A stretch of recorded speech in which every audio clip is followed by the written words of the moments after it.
आपको लग रहा होगा कि टॉयलेट के बारे में ये जानकारी में इतना दम नहीं है कि जिससे ये साबित हो सके कि जापान 2050 में है। लेकिन घबराइए नहीं, अब जो बात आप जानेंगे टॉयलेट के बारे में, ये बात आपको मानने के लिए मजबूर कर देगा कि जापान सच में 2050 में है। तो दोस्तों, क्या आपको भी जानने की चाहत होती है कि आने वाला 2050 में हमारे पास कितने सारे साधन होंगे और टेक्नोलॉजी कितना ज़्यादा बढ़ जाएगा। मतलब 27 वर्षों के बाद हमारे बीच क्या क्या चीज़ होंगे जो आज नहीं है। तो ये वीडियो आपके लिए है, क्योंकि ये वीडियो में जो देश के बारे में बात करने वाले हैं वो देश दुनिया से 30 साल आगे का जिंदगी जी रहा है। जी हाँ दोस्तों, उस देश का नाम है जापान, जो क्षेत्रफल की दृष्टि से राजस्थान से थोड़ा सा बड़ा है। जापान का क्षेत्रफल है 3,77,937 वर्ग किलोमीटर है। वहीं राजस्थान का क्षेत्रफल तो आप लोग जानते ही होंगे, 3,42,239 वर्ग किलोमीटर है। दोस्तों, जापान के बारे में हम लोग बहुत सारे बातें सुनते हैं, लेकिन इस वीडियो में सबूत के साथ देखेंगे कि जापान के ऐसे ऐसे टेक्नोलॉजी और रोबोट देखेंगे, यहाँ तक कि इन्होंने टॉयलेट को भी टेक्नोलॉजी बना दिया है, जो ये साबित करता है कि जापान के लोग 2050 का एंजॉय कर रहे हैं।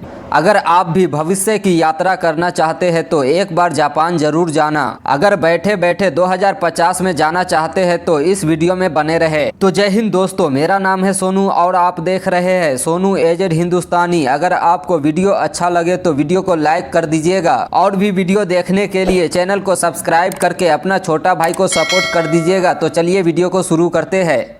दोस्तों, आप ये तो जानते ही होंगे कि हमारे देश में रोड एक्सीडेंट के कारण बहुत से लोग जान गंवा देते हैं। यही हाल जापान में भी था, लेकिन जापान ने इसे चुटकियों में बंद कर दिया। पहले उसने जाना कि भैया रोड एक्सीडेंट इतना क्यों हो रहा है, तो उनको पता चला कि लोगों के पास ऑप्शन ही नहीं है कार और बाइक के अलावा सफर करना। उसके बाद उन्होंने सड़क खाली करने के लिए 1964 में ही हाई स्पीड रेलवे स्टार्ट कर दिया था और किराया को भी कम रखा था ताकि लोग ट्रेन से ज्यादा सफर कर सके। फिर जापान सरकार ने सोचा इतना कुछ होने के बाद भी लोग कार खरीद लेंगे, इसलिए उसने कार खरीदने का ऐसा फॉर्मेलिटी बनाया जिससे कार खरीदने वाले की संख्या कम हो गई।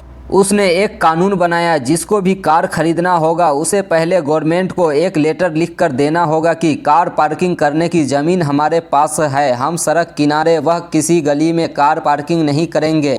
ये प्रोसेस पास होने के बाद वो आदमी कार खरीद सकता है। नंबर 2, जापानी वेंडिंग मशीन। वेंडिंग मशीन को बिक्री मशीन भी कहा जाता है, जो आमतौर पर हमारे यहाँ बड़े बड़े रेलवे जंक्शन और बड़े बड़े सिटी में होते हैं, जिससे हम चिप्स और कोल्ड ड्रिंक्स खरीद सकते हैं। लेकिन हमारे यहाँ चिप्स और कोल्ड ड्रिंक्स ही उससे खरीद सकते हैं, क्योंकि उससे ये सामान बेचना आसान होता है। लेकिन जापानी वेंडिंग मशीन से आप सभी चीज़ खरीद सकते हैं, जैसे कि खाने से लेकर पैंट, शर्ट, कैप, जूते, घड़ी, टी शर्ट ETC सभी चीज़ें जापानी वेंडिंग मशीन से आप खरीद सकते हैं। इससे ये होता है कि जापान के सिटी शहर में भी कम ट्रैफिक लगती है। इसका सबसे बड़ा फायदा वहाँ के लोगों को भी होता है, क्योंकि लोग अपने हिसाब से, अपने सुविधा के हिसाब से सामान खरीदने जाते हैं। उनका ये टेंशन नहीं होता है कि मार्केट बंद है या चालू है, क्योंकि वेंडिंग मशीन जापान में ATM मशीन की तरह जगह जगह मौजूद होते हैं। इसलिए वहाँ के लोग सुबह सुबह मिल्क लेने भी मशीन के पास ही जाते हैं।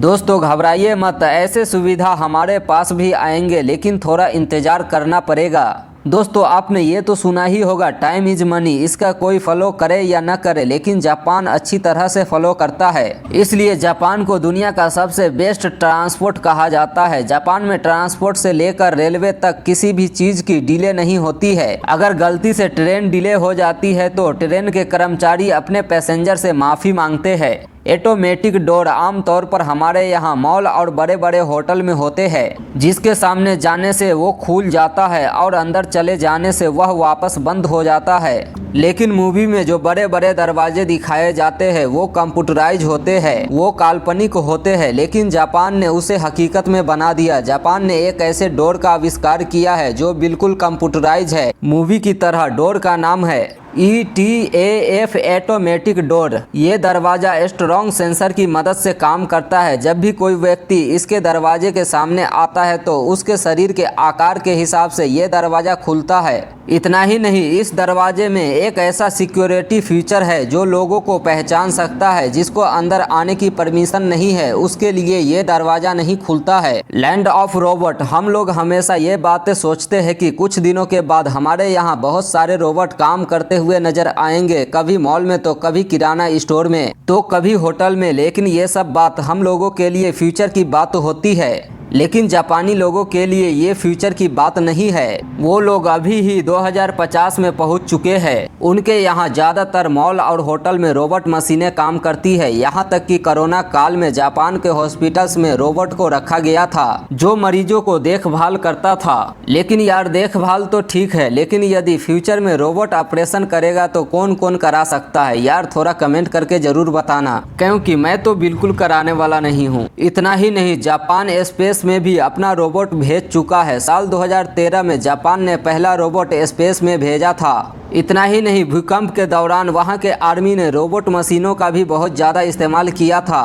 टेक्नोलॉजी वाला टॉयलेट, दोस्तों पोल्यूशन के कारण पानी की कमी देखने को मिलती है। ज़्यादातर गर्मी में पानी की कमी देखने को मिलती है। आपने ये तो ज़रूर देखा होगा कि टॉयलेट में पानी को ज़्यादा वेस्ट किया जाता है और ये ज़रूरी भी होता है। लेकिन जापान की सरकार ने इसे गंभीरता से ले लिया और ऐसे टेक्नोलॉजी का आविष्कार किया जो उन्हें बार बार नया पानी का इस्तेमाल न करना पड़े। उन्होंने जो पानी का यूज किया होता है वही पानी दोबारा से रिसाइकल हो करके उसके टैंक में आ जाता है। इसी तरह कई वर्षों तक एक ही पानी का टॉयलेट में इस्तेमाल किया जाता है।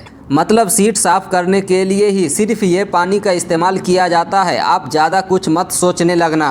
आपको लग रहा होगा कि टॉयलेट के बारे में ये जानकारी में इतना दम नहीं है कि जिससे ये साबित हो सके कि जापान 2050 में है। लेकिन घबराइए नहीं, अब जो बात आप जानेंगे टॉयलेट के बारे में, ये बात आपको मानने के लिए मजबूर कर देगा कि जापान सच में 2050 में है। तो चलिए जानते हैं। दरअसल जापान की टॉयलेट में जब आप जाएंगे और टॉयलेट करते समय आप बहुत सारा चीज कर सकते हैं। जैसे कि आप खुद का ब्लड प्रेशर चेक कर सकते हैं और आपका वेट कितना है वो भी देख सकते हैं। उसके बाद अगर आप चाहे तो अपना पोटी भी चेक कर सकते हैं कि आपका पेट में कहीं ज़्यादा कीड़ा तो नहीं है। और भी बहुत सारे सुविधाएं देखने को मिलते हैं, जैसे कि आप टॉयलेट गए और अंदर से आवाज़ निकलना शुरू हो गया, इससे आपको शर्माना लाजमी है। इसे देखते हुए वहाँ के टॉयलेट में एक स्विच लगाया गया है जिसको ऑन करने के बाद जो इंसान पोटी करते हैं उसका जो साउंड होता है उसको वाइब्रेट कर देता है और उस आवाज को टॉयलेट तक ही सीमित रख देता है।